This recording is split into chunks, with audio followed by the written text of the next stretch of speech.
Hi అండి. Hello అందరికీ నమస్కారం. బ్లౌజ్ కటింగ్ అండి. Simple and easy. అయితే బ్లౌజ్ని వాటర్లో తీసేసి ఇట్లా 2 మడతలు వేసుకోవాలండి. ఈ మడత మన సైడ్కు ఉండాలి. ఈ ఎడ్జ్లు ఉండేవేమో మనకు ఆపోజిట్లో మనకు ఎదురుగా ఉండాలి. ఇంకొకటండి, ఇట్లా ఎడ్జ్ ఉండేది ఉండాలి. ఇక్కడ కటింగ్ లాగా ఉండేది కింద ఉండాలండి. అక్కడ మన బ్లౌజ్ని మడత పెట్టుకొని ఇట్లా మన నార్మల్ బ్లౌజులు ఉంటాయి కదా, అవి ఇట్లా మంచి మడత పెట్టుకొని ఈ మడత ఉంటుంది కదా, అయితే ఈ మడతకు వేసేటప్పుడు ఈ బ్లౌజు ఇటు బయటికి రావద్దు, ఇటు ఇట్లా లోపలికి ఉండొద్దు. సేమ్ ఉండాలి మనది నెక్. వెనుక భాగం నెక్ ఉంటుంది కదా, ఆ నెక్ సేమ్ ఇట్లా సమానంగా పెట్టుకొని ఏం చేయండి అంటే ఇక్కడ ఈ కింది నుంచి ఇక్కడ ఒక 7 మందం వదిలేయండి. పైకి పెట్టుకోండి ఇట్లా బ్లౌజ్ని. తర్వాత ఈ పైన ఉంటుంది కదా, ఈ పైన కూడా ఒక 7 మందం పైకి గీసుకోండి. అంటే ఇవన్నీ కుట్లల్లోకి ఇప్పుడు నేను చెప్పేది. గీసుకున్నాక ఇక్కడ నెక్ ఉంటుంది కదా, నెక్ దగ్గర కూడా అంతే. నెక్ దగ్గర కూడా ఒక 7 మందం పైకి గీసుకోండి. ఇది ఊకే సింపుల్ బేసిక్ అండి, మీకు ఈజీగా నేర్చుకోవడానికి. ఇది మనం పైకి 7 మందం పైకి పెట్టమన్నాం కదా, తర్వాత ఇక్కడ కూడా అంతే. ఈ బ్లౌజ్ ఇక్కడ నెక్, ఇది బ్లౌజ్ను ఇట్లా అనకండి, ఇది మంచిగా ఇట్లా ఉండేటట్టు చూసుకొని ఈ బ్లౌజ్ కూడా అంతే అండి. ఇక్కడ నెక్ దగ్గర మళ్ళీ ఇట్లా అయితే షోల్డర్ ఎక్కువ అయిపోతుంది, మనకు నెక్ జారుతుంది. మళ్ళీ ఇట్లయినా టైట్ అవుతుంది, గలీజ్గా ఉంటుంది చూడడానికి. అందుకని ఇది వేసుకున్నప్పుడు ఇట్లా సేమ్ మంచిగా ఉండేటట్టు చూసుకొని పెట్టుకోండి, ముడతలు లేకుండా. ఇక్కడ కూడా అంతే, ఒక 7 మందం గీసుకోండి, ఎందుకంటే ఇవన్నీ కుట్లల్లోకి. నెక్స్ట్ ఇక్కడ ఇది షోల్డర్ సైజ్ ఉంటుంది కదా, ఈ నెక్ ఈ షోల్డర్ సైజ్ దగ్గర కూడా అంతే.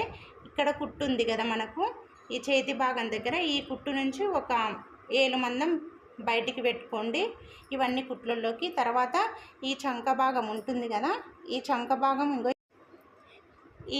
భాగం కుట్టు ఉంది కదా, ఈ చంక భాగం కుట్టు దగ్గర కూడా ఒక మార్క్ చేసుకొని అక్కడి నుంచి ఇట్లా పైకండి, ఇక్కడ కిందికి కాదు, పైకి 7 మందం ఇట్లా 7 పైకి పెట్టుకోండి.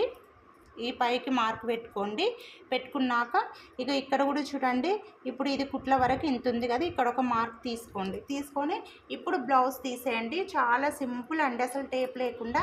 ఏం చేయండి, ఇప్పుడు మనం మార్క్స్ ఏమేమైతే గీసినామో అవన్నీ కలిపేసేయండి, ఇట్లా కలుపుకోండి. నెక్స్ట్ ఇక్కడ కూడా అంతే, ఇది చంక భాగం కూడా మనం ఇది కాదు, ఇది కుట్లల్లోకి కదా, ఇక్కడ తీసుకోండి. అయితే మనకి ఇది కుట్లల్లోకి ఇక్కడి నుంచి ఇక్కడికి 2 ఇంచులైనా 2.5 ఇంచులైనా ఇట్లా బెత్తడు ఇట్లా ఎక్స్ట్రా పెట్టుకొని ఇక్కడ గీసుకోండి. అప్పుడు మనకి ఎక్స్ట్రా ఉంటుంది, మనకి ఇక్కడ టక్స్ వస్తాయి, ఆ టక్స్కి కూడా అవుతుంది.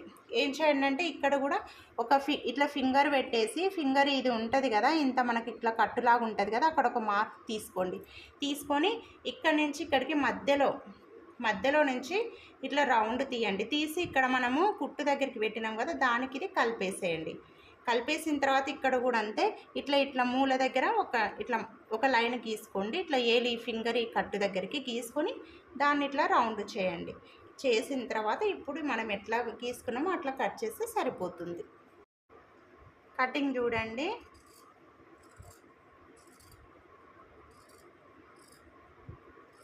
ఇది అస్సలు బేసిక్ రాని వాళ్ళకంటే ఈజీ ప్రాసెస్ చూడండి. ఇంట్లో టేప్ లేకపోయినా సరే మీరు ఏమన్నా క్లాస్ ఉంటే ఇట్లా ట్రై చేసుకోవచ్చు మంచిగా. చాలా ఈజీ ప్రాసెస్లో 1కి 2 సార్లు చూడండి, 1కి 2 సార్లు ట్రై చేసుకోండి, వస్తుంది. బేసిక్ ఈజీనే అండి.